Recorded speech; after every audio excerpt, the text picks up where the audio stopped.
Okay. I am so excited to have Jim and Malik here presenting this topic.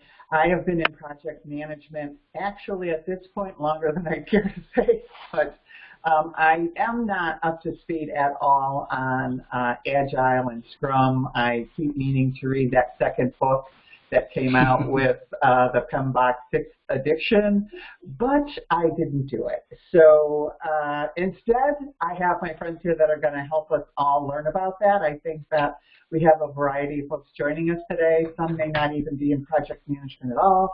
Some may have experience here, and some may have experience in project management, but not with these. So if we could go to the next slide.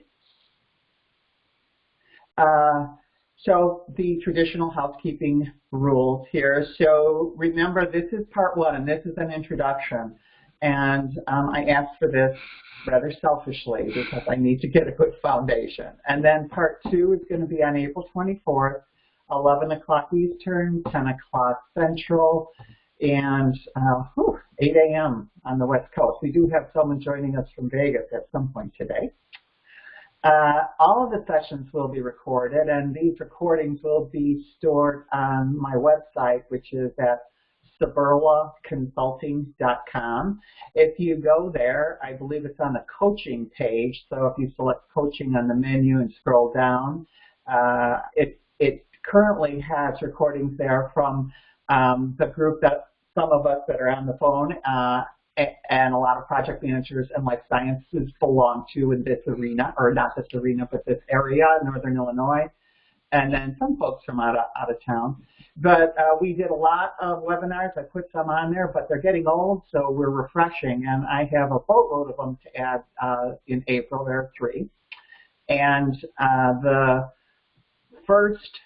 these first 3, I wanted to mention to everyone that also on that website, if you click on classes and certifications, I'm offering the Mind Edge classes. There's a whole lot of them. And there are classes in Scrum and in Agile. I think there's a Scrum certificate available. They have some rather extensive classes. If you're interested in PMP, you can, they have all the classes there to help you prep for that. And you'll see one of our presenters there, Jim Stewart. He actually appears in some of those, which was great fun to discover. So if everyone can put themselves on mute and use the chat, Jim is going to take care of the chat box for us, I think, and let us know what's going on. Lily will be giving a lot of the presentation, and looking for ideas and suggestions from you for the second part on this. In between now and then, we do have another recording or another webinar, and I'm not sure, I can't see all of our participants, but that's going to be from Ray Wilson, and she is going to talk about emotional intelligence at the office on the job. So that'll be fun, and that's the dates on there are available on the invites that you see, and you'll get more invites for those as well. Okay, that's what I have. So Lily, would you like to take over? Sure. Wonderful. Thank you so much. Okay. Yes. All right. Well, hello, everyone. Thank you, Dee, for this opportunity for Jim and I to present, and welcome, everyone. Today we'll be doing, as Dee said, part 1 of Introduction to Agile Scrum, part 2 being on the 24th. And this is a topic that's very near and dear to our hearts because we're Agile practitioners. And I wanted to start today with just a high-level introduction to Agile Scrum. Here's a picture of what the framework for Scrum, which is one of the techniques under the Agile umbrella, looks like. And we'll be examining each of these areas that you see here. But this is, at a high level, what a pictorial depiction of what a Scrum in Agile would look like. Okay. So before we start, I'm sure many people have different ideas or perceptions about what is Agile. So if you could please type in your chat windows How many of you believe Agile is only for software development projects?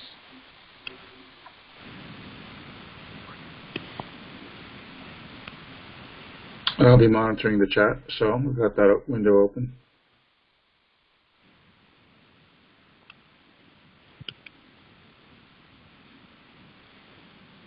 Well, No one's answering?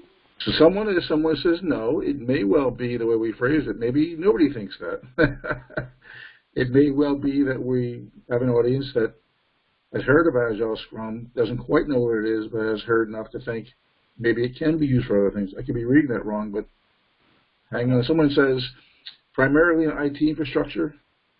I have not found a practical application of Agile, which is a fair statement. Okay. All right, so the belief still holds true for many people that they don't need to worry about agility or Scrum or any of the other techniques because they think, oh, that's just for IT stuff or that's just for software projects. So what we want to do throughout our presentation, part 1 today and also part 2, is to be able to demonstrate to you the actual applicability of Agile techniques for non-software projects and how you can adopt some techniques from those frameworks into your, even in your waterfall projects. And we'll be calling those out as we go along. And certainly, if you have any specific questions as we go, please make sure you put them in the chat. And Jim is monitoring that, as we said, and he will raise those questions, at the right time as we're going along. So, okay. All right, so let's talk first about what is Agile. So, from the Scrum Guide, which is sort of the Bible, if you will, of Scrum, Agile is defined as a framework for organizing and managing work. A little bit of background. In 2001, 17 developers got together and they said there's got to be a better way to do, project management, right? And they put together a manifesto and 12 underlying principles that would embrace the various methods that constitute the framework of what is Agile. So Agile methods, as I said, Agile is an umbrella term. And under that umbrella, there are different methods, starting with Scrum, which I'm sure you've heard about, or I hope most of you have heard about. It's certainly the most popular framework used. The last number I heard from Ken Schwaber and Jeff Sutherland, who were the parents of Scrum, that somewhere around 12 to 15 million people are scrumming every day. So it's by far the most popular. So it's defined as a framework within which people address complex adaptive problems while productively and creatively delivering products of the highest possible value. So lots more to come today on, what that framework means, what adaptive means, and so forth. Then there's extreme programming, some elements of your traditional software engineering practices taken to extreme levels, and it's all about continuous code repair, pair review, pair programming, and so forth. Then you have Lean. It was initially born in Japan in the 50s in the automotive industry to reduce loss and also derive at sustainable production. So its whole focus is on creating client value with minimal waste and minimum processes. So that's where the word lean comes from, right? Eliminating a lot of what they call muda, which is waste in the process. So it also relies on creating lessons learned and learning and empowering the team. Then you have DSDM, which was formerly known as Rapid App Dev, but it's a more comprehensive, heavier foundation for planning and managing Agile projects. It has an acceptance criteria of fitness for business, and it's very much focused on identifying 80% of useful systems in 20% of the time. So that's also a little bit heavyweight, if you will, compared to some of the other techniques. And one of the other things that they have is the need to prioritize requirements, right, in a backlog or in a list of features using a technique called MOSCO, which is must have, should have, could have, and won't have. And then there's feature-driven development. These are not very highly commonly used as much as Scrum. And the next one I want to talk about, which is Kanban. And Kanban is, we've noticed here it's a pull method which limits work in progress. But it's similar to Scrum in that it's used by organizations to create product value and continuous delivery. But it's a little bit lighter weight than Scrum in that it doesn't have fixed length iterations as it does in Scrum. It's focused more on cycle time, so moving work as fast as possible from doing to done. So that's the flow management, that's the cycle management of Kanban. And it is becoming much more popular as people want to have less process and less framework and more an easier way to be able to look at work, have that transparency that they want. A lot of those techniques share those characteristics in terms of, fast business value, agility, building things that have the ROI, and so forth. But, when you think about Agile, think about Scrum and Kanban as the most popular method. So I know I just said a lot in this particular slide, but I thought it was important for you to have a baseline, at least, of what is Agile and what some of the other techniques under that Agile umbrella include. So I'm going to take a quick pause and get questions. Well, you guys want to jump in here. I wanted to ask if everyone can mute their microphone. We're hearing some typing. It's kind of distracting. So there's a microphone. I have it here on the top of mine. You click that, it will mute you. That would be great. Thanks. Okay. And this is definitely the kind of thing I was looking for, Lily, because I don't have that foundation. So excellent. I love this. Thanks. Okay, sure. All right, so let's go on and talk about the Agile Manifesto. So what is the Agile Manifesto? It's actually a set of 4 values that you see here, right? And the manifesto starts with saying we are uncovering better ways of developing software. And some people argue now that that should be replaced by developing product.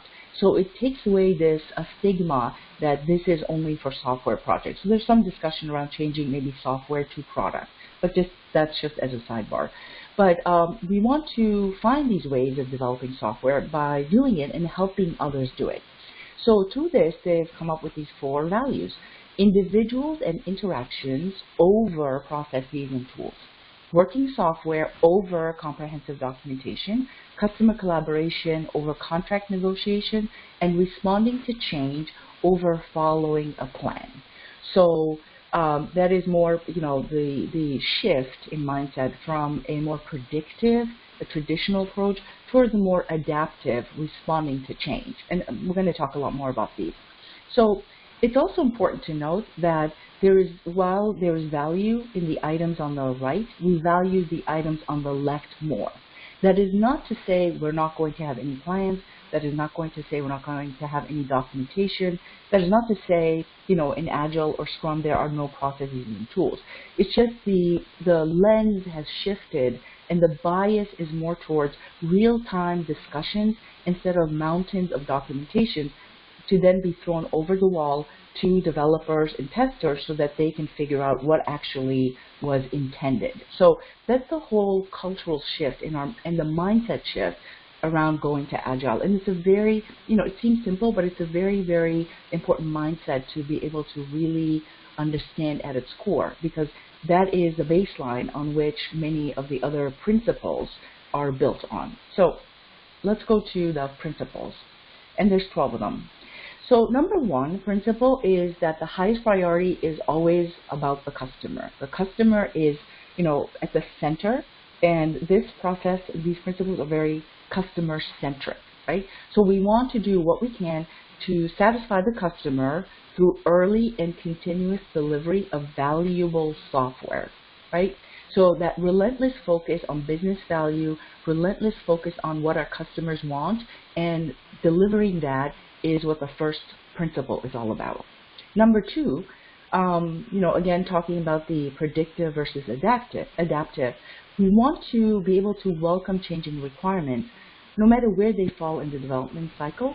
So, one way of putting it is that, Agile is built for change. So as market conditions change, we don't want to follow a plan that maybe was done 6 months ago. We want to be able to quickly adapt to changing conditions. So we welcome change.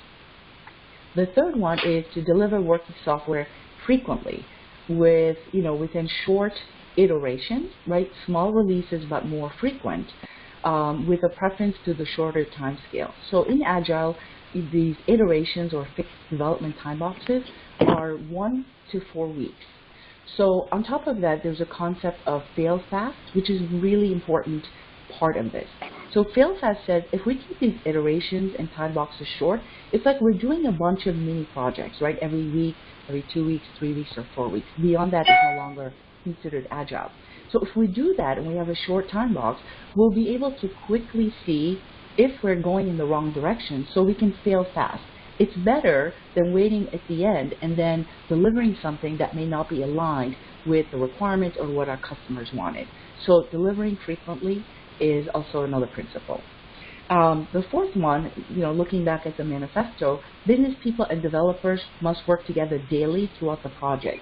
So no longer do we have the requirements, analysis gathering phase that we then package neatly and then we hand over to developers to interpret what was desired. In this framework, people actually work in the team together through real-time communication and other processes like daily stand-up to be able to stay in communication and have a higher touch point of coordination. Number 5, building projects around motivated people, right? So the self-organized team concept within Agility and Scrum is to really get people who are highly motivated and help them be self-organized, empower them to make decisions as a team, and trust them to get the job done. This is one of those things, if we think about the business world, we always think about a three-legged stool, right? The people, process, and technology. And this one is less around tools and processes, but it's more around the people and the cultural shift of suddenly being put on a Scrum team and being empowered to make decisions. For a lot of people, that may be a new concept because we're moving from the command and control into more a self-deciding team. So that's an important principle, and it's also one of the areas that some people may find a little bit tough, especially in the beginning. Number 6, most efficient and effective method of conveying information is face-to-face. So, ideally, Scrum teams should be co-located. However, we know in reality that, a lot of teams are remote, especially in this environment. And so trying to replicate the face-to-face conversation as we're doing now through these kinds of sessions or, Skype and WebEx and so forth, is better than relying on emails and text messages to convey information or clarify requirements and so forth. So that's why this principle is all about real-time communication face-to-face to the extent that it's possible. League, I just want to add one thing to that. Some people will say to me, on the face-to-face one, well, you can't always be together. It doesn't say physically be in the same room. You can't beat that, but as recent events have proven, you can't always do that. So these other techniques work quite well, and the reason for the face-to-face is the obvious body language, et cetera. But, you do the best you can. Lee and I have worked, some of you probably as well, for years in remote distributed teams. It does work quite well. Yeah, it does, and I'm actually doing some consulting work at Partners Healthcare, and our development team is located in Kiev. And in past jobs, I've worked with developers in Germany, in India, in other places in the world. And at one point, I had a project with 5 different time zones, so it was really challenging to try to get everybody for some portion of the day to overlap, so we could have our stand-ups and we would all be present and be able to see each other and talk to each other in real time. So that may mean shifting people's schedules around. That may mean some people starting earlier or working later. And so it is challenging, but there are ways you can, still accomplish that, which is some creativity. Not easy, but doable. Okay, number 7, working software is the primary measure of progress. So I once used to work at Fidelity, and it was a large project, and we had spent, I think, 3 months of a fixed duration to do requirements. And at the end of the 3 months, we had burned through some budget, of course, because we're also using outside BAs. And, the sponsor wasn't really impressed with the hundreds and hundreds of pages of documentation. So they really wanted to see working software. So in Agile, the metric or the measure of progress is not how many pounds of paper you generated, but it's really what can you show me as working software. Very, very important. Agile processes promote sustainable development. Number 8, the sponsors, developers, and users should be able to maintain a constant pace indefinitely. So all this is saying is when you plan at a sustainable pace so you're not killing people by forcing them to work, more than X number of hours a day, whatever the norms are for the development shop, right? Some people work 8 hours, some people work 9 hours, but plan at a sustainable pace. Because otherwise you will experience burnout, you will experience transition, and that will really upset not only the composition of the team, but also when you have new people that join the team because you've burned out some people, that will actually slow things down, at least in the short term. So be very mindful of that. Continuous attention to technical excellence and good design enhances agility. So this is all about making sure that as you're chasing doing things fast, you're not neglecting quality and technical excellence. So keeping your eye on things such as technical debt in software development, which then will really cause your software to be slower, cause your total cost of ownership to be higher, or cause other design issues downstream. Just be very mindful of keeping your eye on that quality and technical excellence. Number 10 is my favorite. I quote it all the time to my students, and I say, simplicity, the art of maximizing the amount of work not done. At its core, Scrum is saying keep things simple, right? So if there is a simpler solution, it usually means it can be done faster most of the time. So make sure you talk about, is there a more simpler way to deliver this without having to overcomplicate it or over-engineer it? So that's what number 10 is. Number 11, the best architectures, requirements, and designs emerge from self-organizing teams.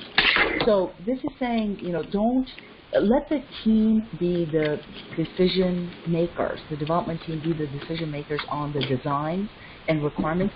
Don't plan them in advance in a requirement phase and then throw them over to the development team.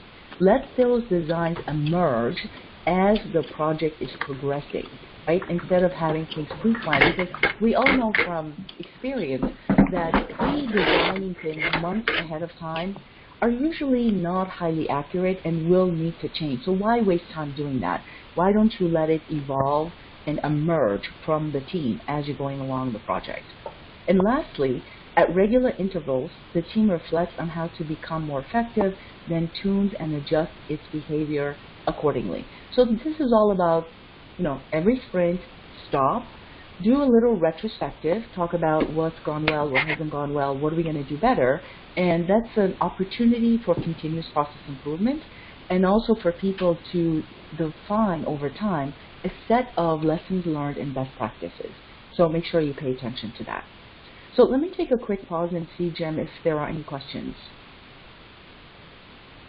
I haven't seen any yet from the chat, Lily, but we can leave it open for a second if you want. Okay. Yes, and we still do have someone that is not muted, moving the chair and typing, so if everyone could check. Otherwise, I can, if we're not able to block that noise, I will put it into the lecture mode, which would mean you will be forced to use the chat. So I hope you guys can give us some questions. Let us know how it's going for you. Thank you. Okay. Dee, I wanted to just ask you, how is the pace? Too fast, too slow, or just right? It feels good to me. We're covering a lot. It is a lot of information, but it is moving along. So if anyone out there has comments on pace, be sure to put them in there. And although I will say, Lily, that you have about a ways to go. We're on 9. We have about 30, so about a half hour to go. So I'd move. Yep. Okay. So let's talk about the Agile mindset. We increase return on investment by making continuous flow of value our mindset. So relentless focus on the flow of value, adding that business value, right? We deliver reliable results by engaging customers in frequent interactions and shared ownership. So basically this is saying, don't assume you know what your customers want. Engage them in the process frequently so that you're hearing from them what they like, what they didn't like. Put out a small release, get feedback, use that feedback to inform the second phase of your release. So engage with your customers more frequently.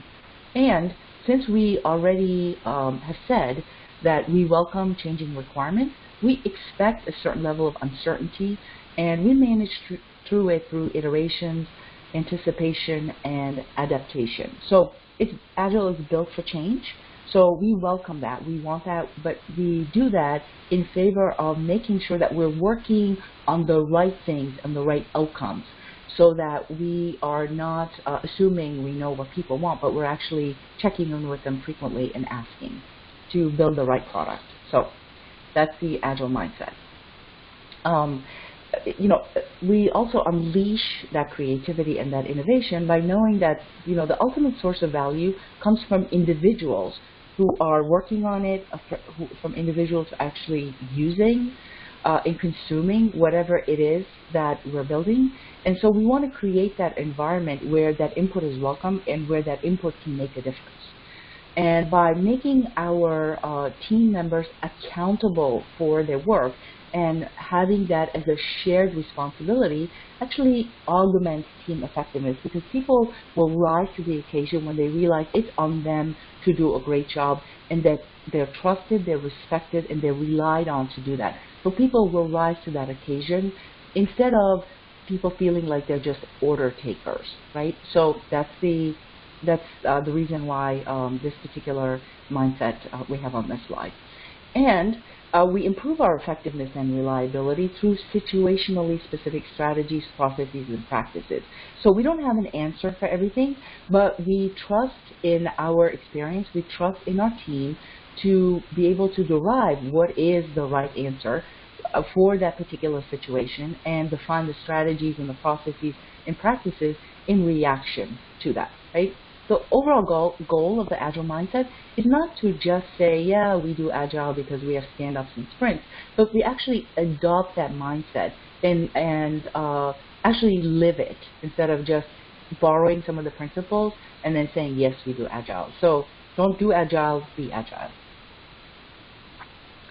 So a quick, I think I covered some of this earlier, but why Agile? So in the beginning, there was this concept of plan-driven project management. We all did, I certainly did, project plans that went out to, 9 months, 12 months, in some cases 18 months. And, using the waterfall methodology, we thought we could really predict a date when this project would end. And waterfall certainly worked well and still works well enough in projects where, certain things are locked. Requirements are, for example, from a compliance nature or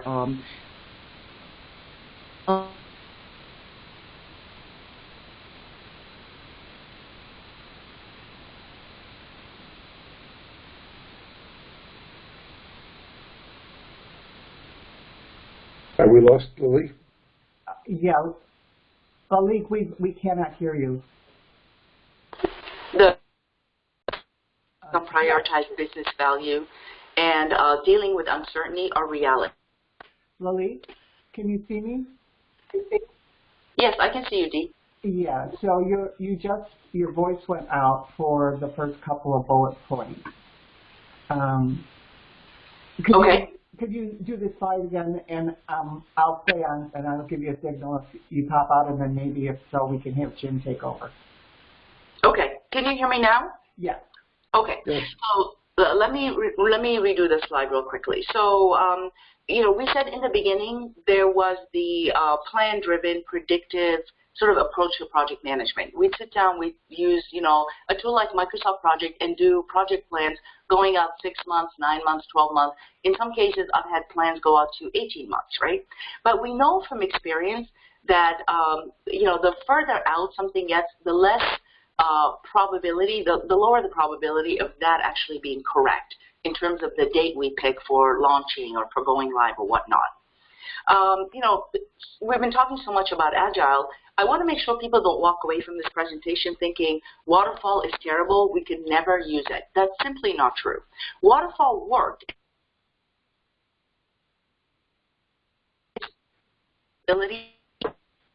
For example, if you have to do certain things. It's a heavily regulated environment, and there are no things to keeping things simple. There's just no options that may be available in the sense of, agility, right, because of the compliance and regulatory environment. So in scenarios like that where requirements are well known, pretty stable, waterfall, worked and will continue to work.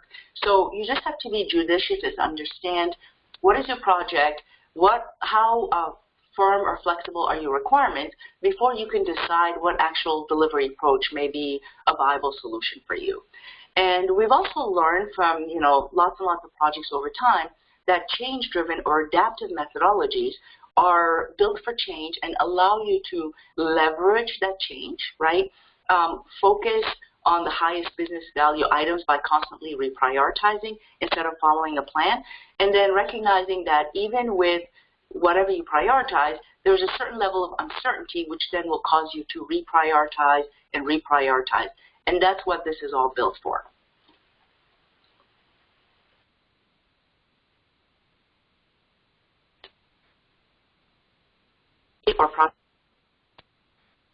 Which basically says, look,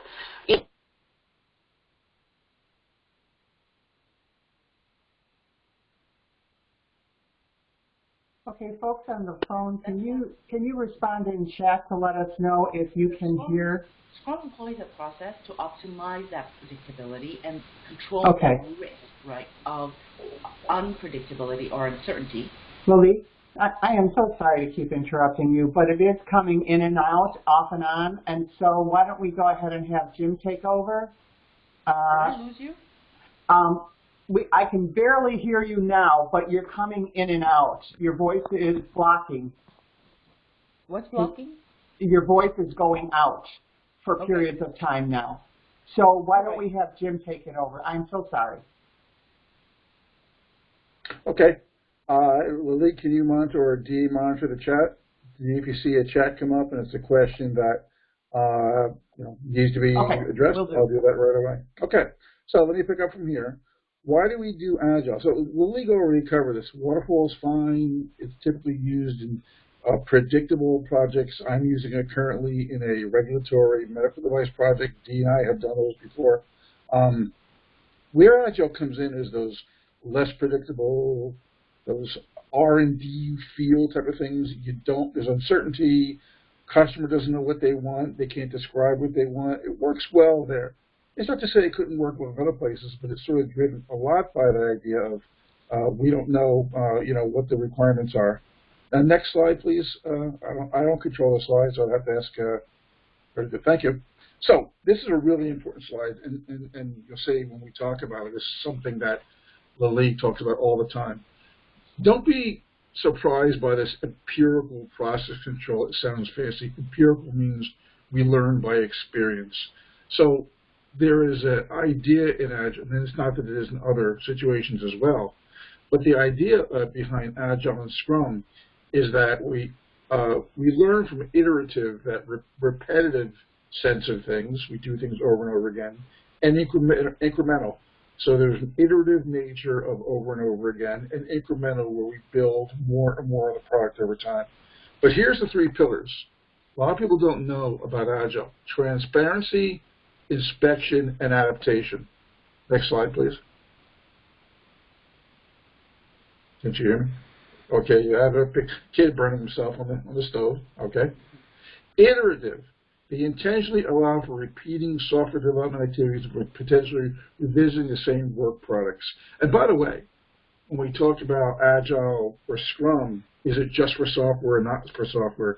The guys, and they were all guys, put themselves in a little bit of a box by having the word software appear several times, not only in the manifesto, but also in the principles. So they created that box, but really we can do it for things such as HR and sales. So in Agile, incremental is when each successive version is usable and each builds upon the previous version. During our sprints, we have more and more functionality. Okay, next slide, please. So here are the three pillars. Transparency. One of the things I sometimes hear from people when we talk on LinkedIn or over the network is, well, my manager, I'm not allowed into your scrums. I'm not allowed into your sprints. Well, yeah, we have transparency by putting up what we call information radiators. We put up either either their electronic dashboards or whiteboard. They explain what's going on, and there are periods of time when you can come in. Anyone can come in who's a stakeholder. So we try to be transparent as what's going on.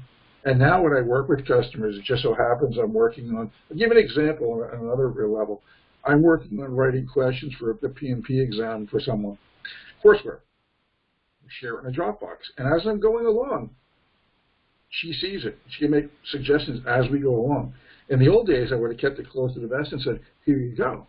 She's seeing it and comment as she goes along. That's transparency, but that's also inspection and adaptation. She's inspecting and I'm adapting.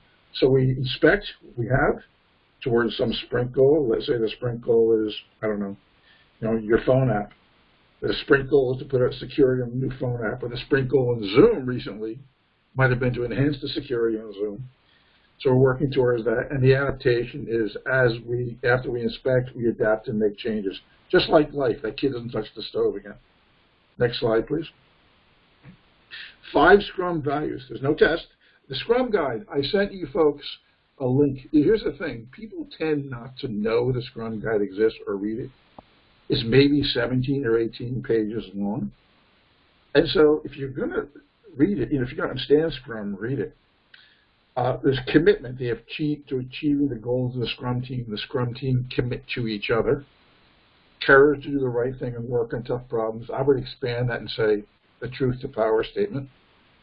Focus. They focus on the work of the sprint and the goals of the Scrum team. Openness. They agree to be open about the work and the challenges. That sort of reflects that transparency. And clearly respect. One of the things that Agile has tried to do in addition to talking about the sprint and the time boxes that we'll get to is really enhancing the role of the team. Although I will say, as somebody who teaches from the PMBOK, they have always made a big deal about the team. So that's always been an important thing. Next slide, please. This one you have to show the whole thing. Let me explain this one. On the top graphic, in the classic iron triangle, we had a fixed scope, estimated resources, and estimated time. Agile flips it on its head. We now have fixed resources, a team of, say, 3 to 9 people, a fixed time, which is the time boxes we're going to see, the sprints, and an estimated scope. That's key to understanding of it. It would be a great question on an exam, but we have an estimated scope. And the reason for the estimated scope is because the customer might say, I want X, Y, Z, but at the end of 2 weeks, or a sprint or 2 sprints, say, well, give me this instead. So it flips the nature of that on its head. Next slide, please. This is the traditional waterfall. That's why we call it waterfall. These words, analysis, design, build, and deploy, are not sacrosanct. They're not cast in concrete. We just created those for this particular thing. But in a waterfall methodology, you want to analyze, then design, then build, then deploy software or product, wherever it might be. And that sort of flows down. There's an iterative nature in the planning, and you can iterate, but it tends to be set up this way that it's a sort of a forward, downward moving type of a thing, whereas the sprint is more of an iterative thing. That was just by comparison to give you an idea. Next slide, please. This is the goal for evaluation. You've all seen this, right? So in the top left, the customer explained this swing that he wants with 3 slats on the tree. And by the time it gets down to the bottom right, what the customer really wanted was this tire. And in between, all our interpretations, as much as anything else, in my humble opinion or observation, is how Agile came along. We just got tired of the fact that too many times the customer described what he or she wanted, and we got to the wrong thing. Now, is that because Agile's a better way to go, or because we just didn't do a good job on Waterfall? If you do a good job of requirements gathering in Waterfall, this won't happen. But one of the beauties is that people can see what they're getting. Yeah, bring up the next slide, please. Let me, for sake of time, just quickly look at this. Scrum Waterfall. Scrum is change-driven. We expect change. Waterfall is plan-driven. We plan, and we can change, but it's a little more, quote-unquote, painful because we have to go through change orders. Scrum, we have brief time boxes called a sprint. Waterfall, we have phases. In Scrum, we have self-organizing teams. They themselves are the leaders of the team. In Waterfall, we have managed teams. They're managed by the project manager.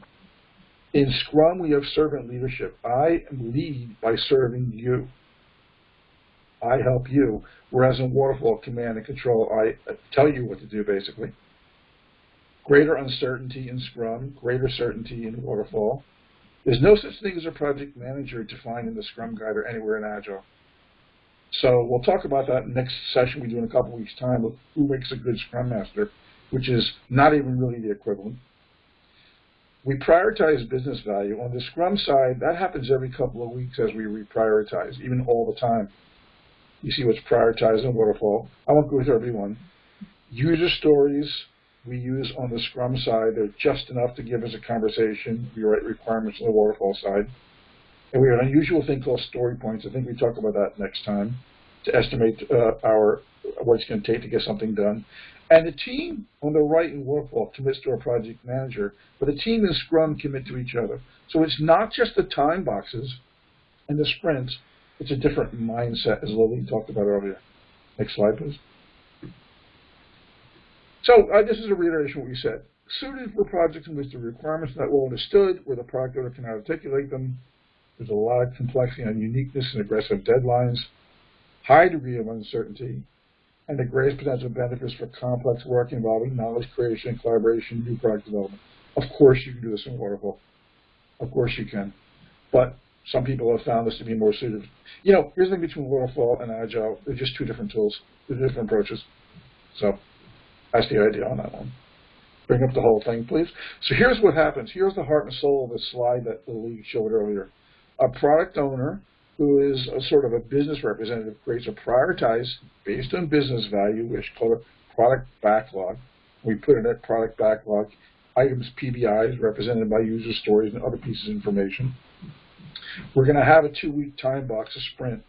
In the beginning, during sprint planning, the team takes a small chunk from the top of that wish list, of course not from the bottom, make that into a sprint backlog, and we decided to implement those pieces.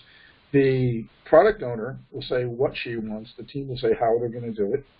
And the Scrum Master, I want you to get this, these last two things. Scrum Master does not tell the team what to do.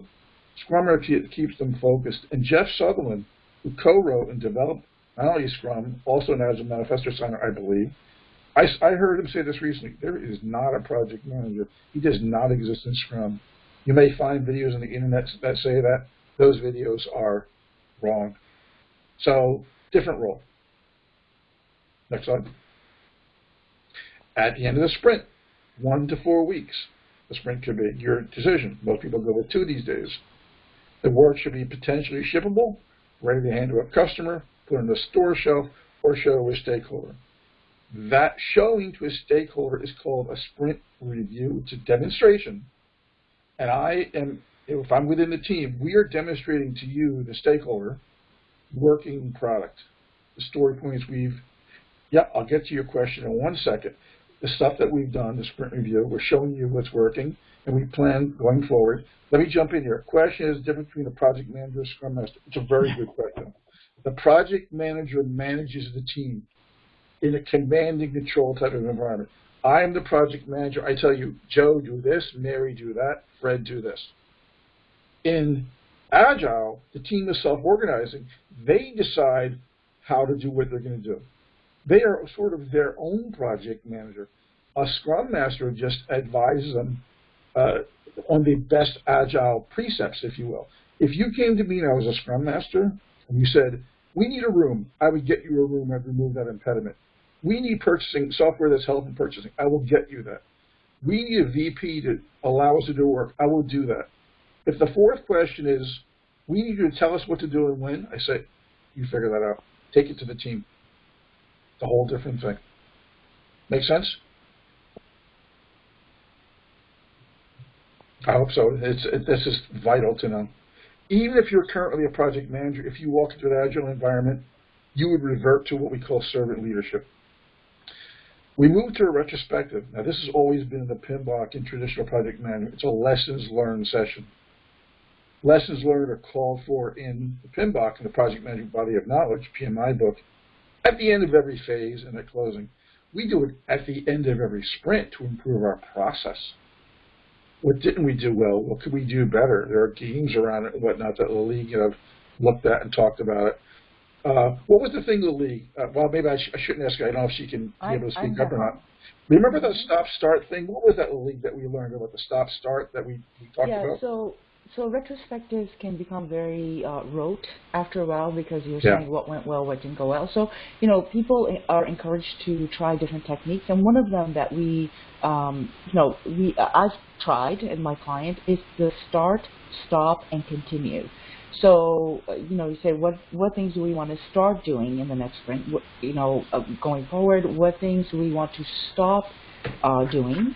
And what things do we want to continue doing. So it's just kind of turning those same what went well and so forth questions and just using different language to derive to the same thing, which is, what do we want to do differently next time? Exactly. And to Lee's point, and she's done a lot of stuff. She's been doing a transformation at a company for a while now. Agile is not a magic bullet where everybody life is happy. She has to deal with issues of people who don't want to play certain roles or getting teams to work together. So that's that. When that sprint ends, guess what? The next sprint begins, and you do the same thing over again. When I say the same thing, I mean the same work, but the same events.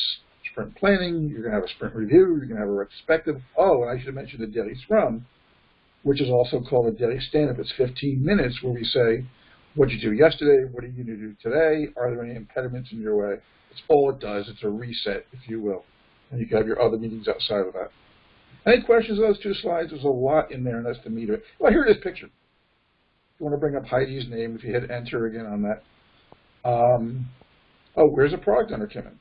So this slide is showing that iteration. The product owner, Lily, you want to speak to that for a minute? Sure.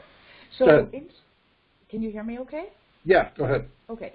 So in Scrum, we only have 3 roles, as I call them 3 champions.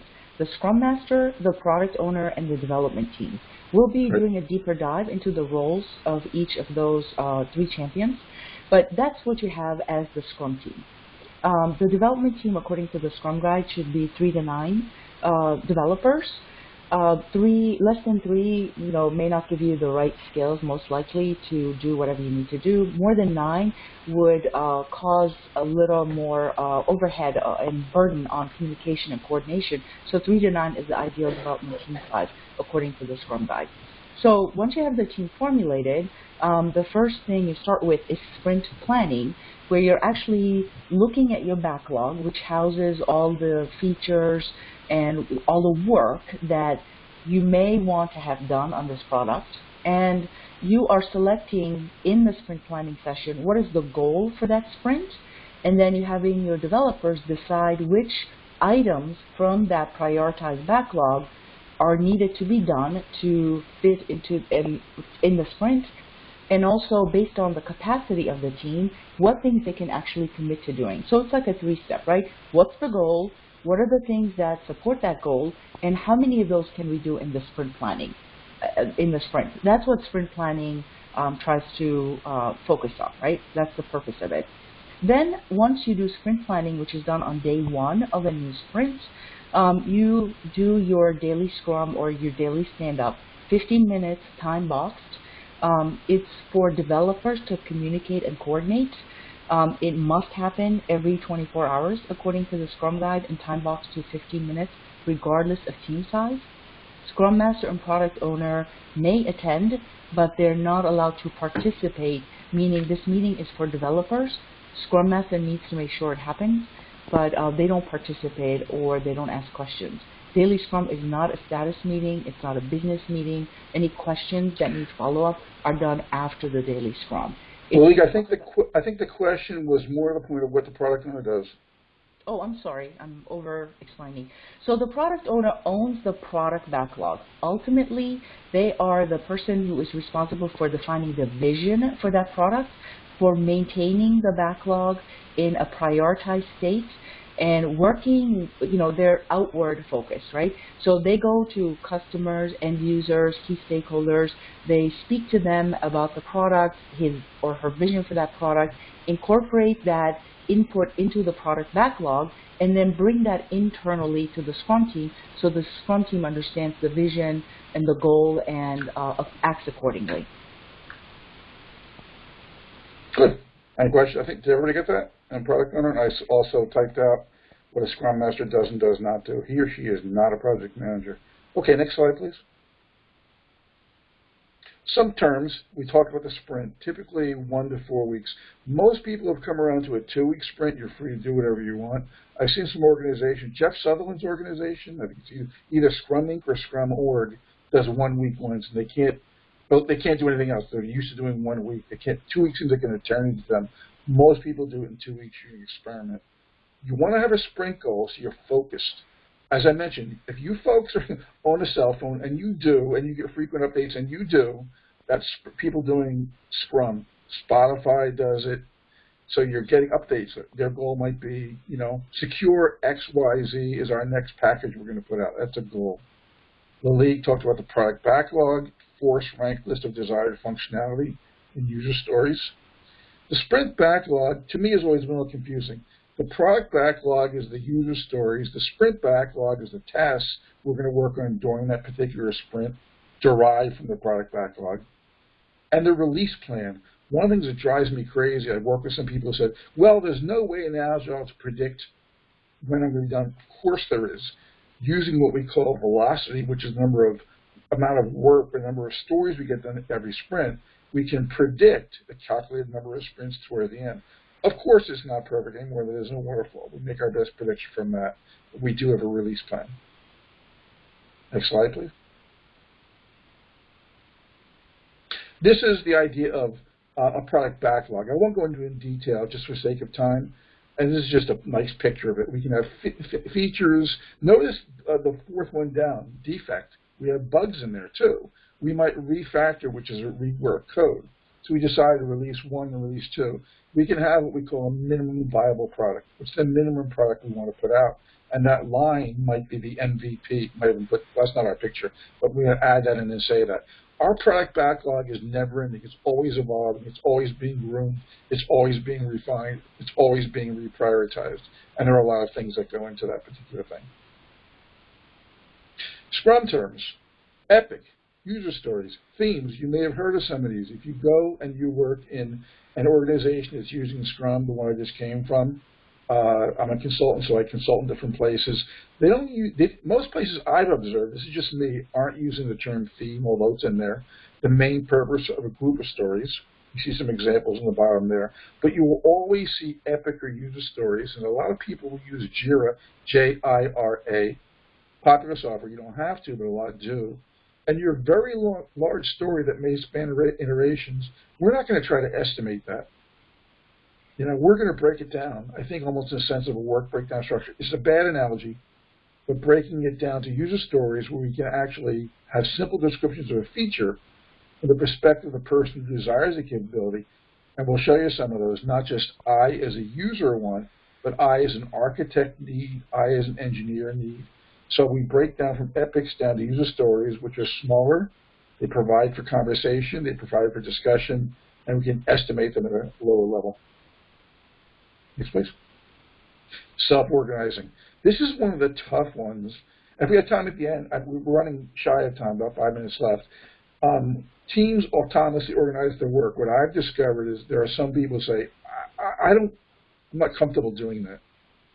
And so either going to learn how to organize their work or work in some other team if it doesn't work for them. Probably a wise idea sometimes to do a pilot to see how comfortable people feel not having some. We've had people direct us since grade school. And you get to work and you have to self-organize. It can be a wonderful thing for some people, not for others. The velocity is the measure of the amount of work and story points a team can tackle or actually get done. Probably said better. Definition of done is the type's work by the end of the sprint before it declares work. You have to say what done means. It's agreeing what done means. And I mentioned minimal viable product. Dee, before we go into the next one, it's 11:55, I think. Do you want to go right up to 12, or do you want to have a stopping point and we'll take questions? It would be nice to take some questions. However, I think we'd love to hear the data, so I'll just re-emphasize the need to use the chat box box for questions. And if the speakers can stay overtime a little bit, and for people who might have questions, that would be great. And Sure. then also, if you two could give us before 10 o'clock how people can reach you if they want to ask you questions later on. Yeah, that's the end of one of our slides. You want me to keep going, you're saying? Yeah, so let's keep going okay. and try to... Okay. So, Lily, if you can bring up all four of those. This is an eye chart. It's got all the various, it's everything we've been talking about, the Scrum practices, the roles, the activities, all in one handy page. The artifact. This comes from a book called Essential Scrum, which I would highly recommend to you. Very good book. We all have it. It's one of those Bibles that we have.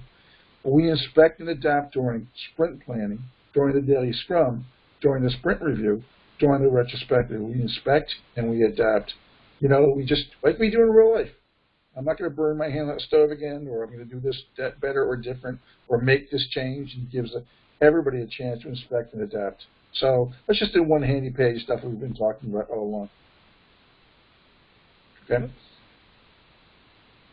There's your sprint. Sprint planning, this is a rough idea of it. They give you guidelines in the sprint guide. 2-week sprint, you do sprint planning for 4 hours.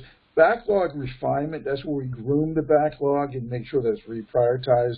I believe the Scrum Guide actually says, or the pin box says nothing about specifically, that the Scrum Guide says about 10% of the team's time should be spent on backlog refinement. Now, the product owner owns the backlog, for the reason she can't get help from Scrum Master, team, etc. That's just your timings for the various pieces about that. I'll give you an idea of that. Okay? And the daily meeting. Here are the roles. I'll go through these. Lalik talked about it. Product owner is a sole person responsible for managing the product backlog. Others might help her, but she owns it. She owns the vision. She's responsible for return on investment. She's a final arbiter of requirements. She owns prioritization. What's going to happen rather than how. She can cancel a sprint if need be. So she is speaking in a sense for the business, for the organization. Rough analogy to the product manager, but that's her role in this. Jim, can I just add a comment? Yeah, sure. So, in order for the product owner to be successful, they also have to have the respect of the organization for the decisions that they make regarding the product. So they own the risk, they own the reward, so to speak, of the product, but the organization has to empower them and respect the decision that they make. That's also a very important thing. Absolutely. Well said. Next one, please. The team. Is really important. Cross-functional team. We have what we call I-shaped and T-shaped members. Excuse me. That is not some fuzzy Agile thing that came before Agile. I-shaped members have a sort of a vertical skill set, whereas T-shaped members have a broader skill set. For example, I might be able to write software, and I can also do quality checking. And Lalik can write software. She can do quality checking. That's more T-shaped. We want the team to be not only self-organizing, but almost, what's the word I'm looking for, self-contained. They can do everything they need to do within that team. They're cross-functional. They share leadership. They organize. There's a size of the team. And what Lalik mentioned before, they work at a sustainable pace. That respect thing again. Let's respect the team and not burn them out with 80-hour weeks if we can. So that's the Scrum development team. Yep. And then one more. We don't have to, servant leadership. The last slide, I think. Okay, servant leadership. This is also not an Agile, it came well before Agile. Practice leadership based on listening, empathy, healing, really kind of touchy-feely stuff. But this guy, Robert Greenleaf, developed it, and we serve you by doing things for you. If you say, to me on the team, can you update JIRA for all the stories or whatnot as a Scrum Master? I might do that anyway, but I will do what needs to be done. I will move the trash can into the room if it helps you, right? So I will do what I can to help you. And the Scrum Master does this. And there's a person called an Agile coach, of which both League and I are one. I'm certified, but we're both do that. The Agile coaches tend to be, when I worked at Fidelity too, League mentioned it before, if you were planning on doing Scrum and you've never done it before, you could dial up an Agile coach, and they come over and get you started and set the mindset. If I was going to a company as an Agile coach, I'd go in and say, okay, I need to get the product owner into the Agile mindset, the team, and even the executive into that mindset.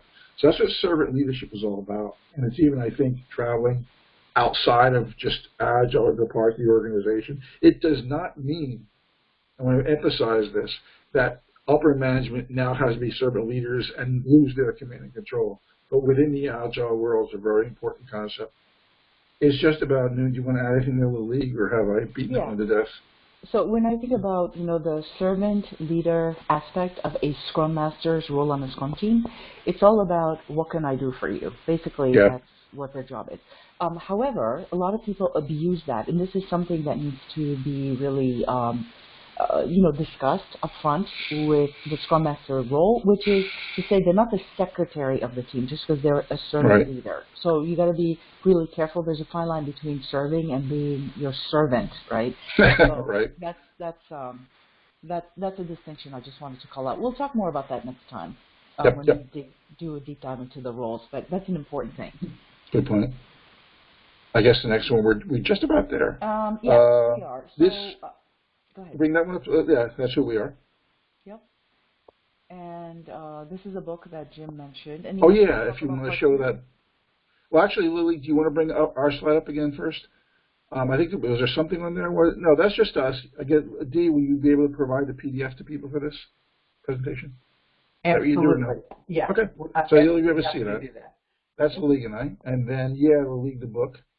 Yep. We use this guy, Sly's Room, an excellent book. If you decide to go into Scrum, can't hard to find a better book. Yep. And Jim, I think maybe it's helpful to preview part 2. And the point of this was to also, for us to inspect and adapt for next time and see if there are any specific areas that we wanted to touch on so that we can add them to part 2 slides. So if people have specific asks or specific things they want us to do a deeper dive in, or any other input or feedback, please make sure you communicate those to Dee or type them in the chat window or both so that we can also adapt it for next time. And I think, correct me if I'm wrong, Dee here, I'll speak out of turn, we were going to kind of do this broadly, and if somebody said, hey, really give me a big deep dive into user stories, we could do a session 3 or something. Am I on target there? Absolutely. Looking for the interest. So for the folks that are still on the line, I think we've only lost one so far. You can send me at any time before the next meeting on Scrum, any ideas that you have. When I send out the information, you'll all get them. And some of you have already signed up for it. But even if you cannot attend and you think you might want to watch the recording afterward, be sure that we get your questions. So I really appreciate everyone being here. We'll stay on for a few more minutes to take questions, but this was fun. I'm so glad that we started off, and thank you to Lily and to Jim for doing this for us, and it's a great kickoff. And that's all we have for now. So stay on for a chit-chat or resume your life. Thank you. I've got the chat window open. Yeah. Just in case. Chuck is looking forward to part 2. Hey, Chuck. I know Chuck. Thank you so much.